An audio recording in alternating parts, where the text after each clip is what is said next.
Hola oyentes de Radio Sefarad, hoy tenemos el gusto de tener en la línea telefónica desde Israel a Roxana Levinson. ¿Qué tal, Roxana? Hola Jorge, shalom, un gusto estar en contacto nuevamente. Bueno, tú eres periodista y estás en contacto con la actualidad de Israel e incluso la actualidad de Israel que se dilucida fuera de las fronteras, porque esta semana nos hemos enterado de algo bastante particular y mucho más particular porque en la prensa en español, en la prensa de España, mejor dicho, no salió nada, sí que lo hemos leído en la agencia judía Noticias, una nota tuya justamente sobre una demanda que hay contra el gobierno de Irán para que indemnice a las víctimas del terrorismo de Hamás en los años 90, ¿no? Explícanos qué es lo que se sabe. Así es. Es un juicio que duró 15 años nada menos. Estamos hablando de un tribunal del distrito de San Diego, California, en Estados Unidos, y de un ataque terrorista que tuvo lugar en la peatonal Ben Yehuda en Jerusalén en el año 1997. Irán va a tener que pagar una indemnización de $9.400.000 con dinero que ya está confiscado en Estados Unidos.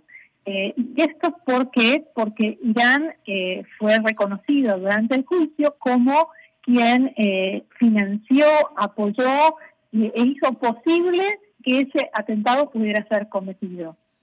Estamos hablando de la época de la Intifada, estamos hablando de una época donde los atentados eran casi continuados, y este fue el 4 de septiembre de 1997, un triple atentado suicida en el que murieron 3 adolescentes de 14 años de edad y un joven de 20 años de edad. Sivan Saka, Yael Botvin y Smadar El Hanan eran las 3 niñas, y Rami Kotashvili, de 20 años de edad.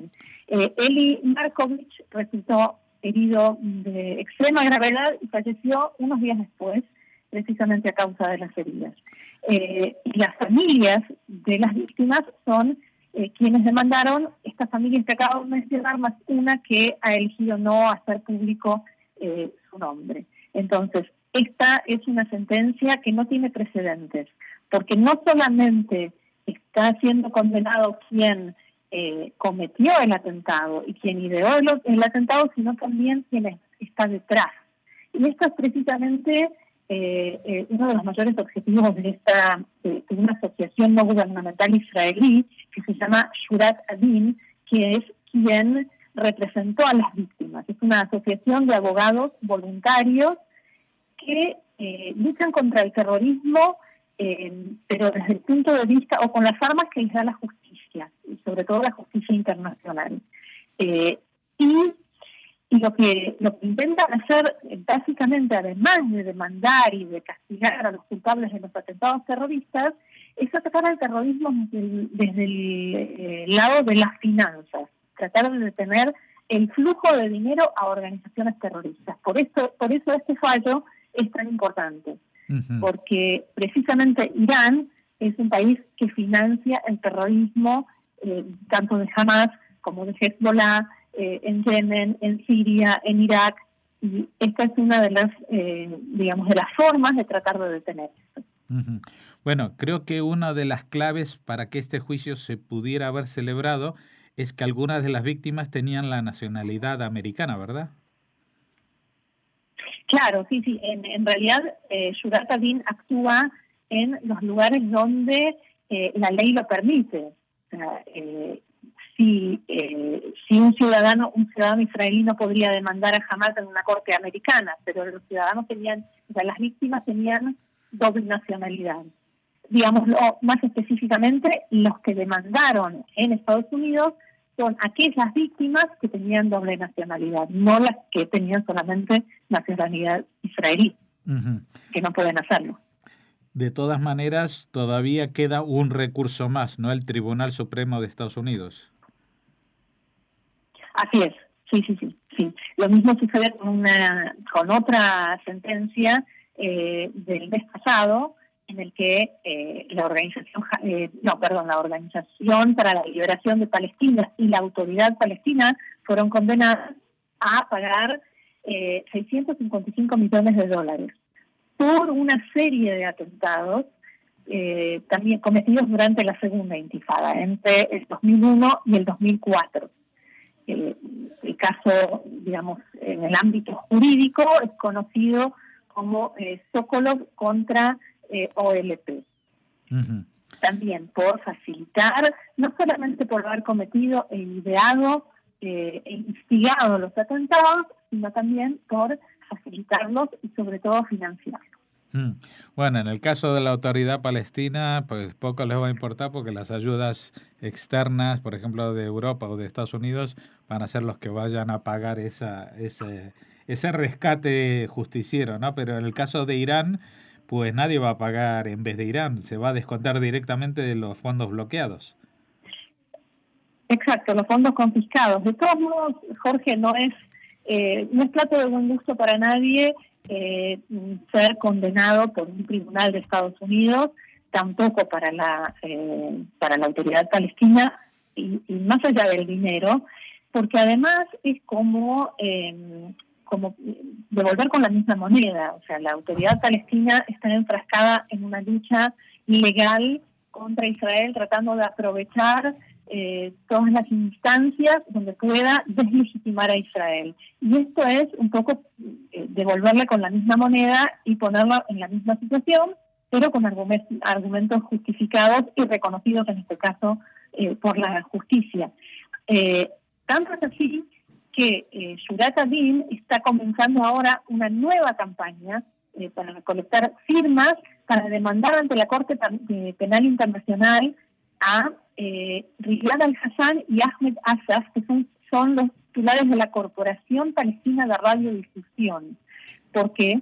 Porque la televisión oficial palestina se dedica cada día en cada uno de sus programas y sus emisiones a instigar a la violencia, a lavar el cerebro, dice la campaña de Shurat Adin, de los espectadores para incitarlos a asesinar judíos. Y lo que ellos hacen es salir y llevar a cabo estas acciones que día a día, hora a hora, y meten en la cabeza. El planteo de esta fundación es que no existe el terrorismo del lobo solitario, sino de una persona que ha consumido toda esa incitación y toda esa instigación, y que lejos de estar sola, está respaldada por quienes lo están empujando a cometer un atentado. Y esta es la próxima campaña de Shurat Adin. Uh-huh. Bueno, hablando de estos atentados y de estas instigaciones a través de los medios de comunicación que tú mencionabas, también hay algo que clama al cielo, creo que es el sistema educativo de los palestinos, porque estamos viendo que el lavado de cerebros para cometer este tipo de atentados suicidas, porque antes podían tener algún efecto sobre lo que ellos definen el enemigo, pero ahora en la mayoría de los casos mueren antes incluso de llegar a atentar, apenas sacan el cuchillo y están protagonizados por niños o por adolescentes. Esto lo que denota es que hay un problema en la educación. Sin duda, o sea, es una nueva modalidad de atentado suicida que tiene sus raíces en esto que decimos, en una educación para el odio a tal punto que importa más matar al otro que dejarse morir, que hacerse matar. El que sale a cometer un atentado contra un soldado israelí sabe perfectamente que va a morir.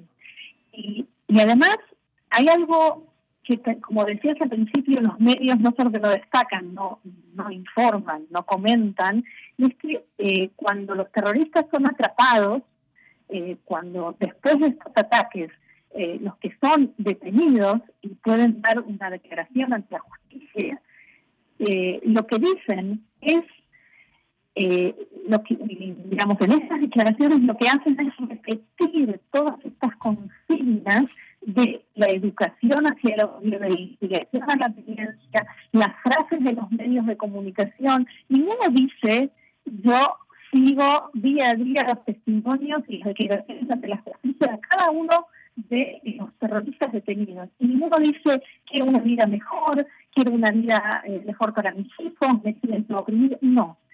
La mezquita de Al-Aqsa, los judíos quieren el mal para los musulmanes, frases hechas que repiten sin tener plena conciencia, sobre todo el tema de Al-Aqsa, que los judíos quieren destruir la mezquita de Al-Aqsa.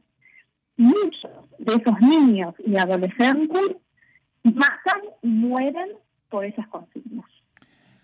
Bueno, Roxana Levinson, quisiéramos seguir hablando, pero la calidad del sonido de la comunicación se está degradando y hemos hablado de lo esencial de estas novedades en el tema legal, en la demanda en Estados Unidos contra Irán. Esperamos que estos $9.400.000 no sean los últimos que tengan que pagar, que sigan apareciendo demandas, que sigan perdiéndolas, porque la ley y la verdad están de un solo lado, no pueden estar en todas partes. Muchas gracias por habernos atendido y suerte con tu trabajo periodístico. Muchísimas gracias, un gusto, como siempre.